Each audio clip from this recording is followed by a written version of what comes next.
Àhá, gbogbo yín lẹ gbìyànjú, gbogbo yín lẹ gbìyànjú. Báyìí á mú àwọn tó gbà ká lè fún yín ní ẹ̀bùn ìpè igba náírà. Ẹ̀yin tẹ́ ẹ̀ bá gbà, ẹ̀yin náà ọpọlọ yín jí pépé o, àmọ́ ẹ ní láti gbìyànjú sí i tó bá di ọ̀sẹ̀ tó ń bọ̀. Mo ní àlọ́ o, yàrá olójúlé mẹ́ta, ọ̀nà kan ṣoṣo là ń gbà wọ̀. Kí ni o? Kí lẹ̀yin rò pé ó lè jẹ́? Ìdáhùn ṣòkòtò ni o. Ṣòkòtò ni ìdáhùn àlọ́ àpamọ̀ Yorùbá yìí.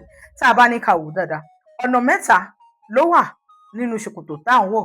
Àmọ́ ọ̀nà kan tí í ṣe òkè, òun náà là á gbà wọ̀ tá a fi yọ ẹsẹ̀ àkọ́kọ́, tá a yọ ẹsẹ̀ kejì, tí ojúlé kẹta ó sì wà níbàdí wa.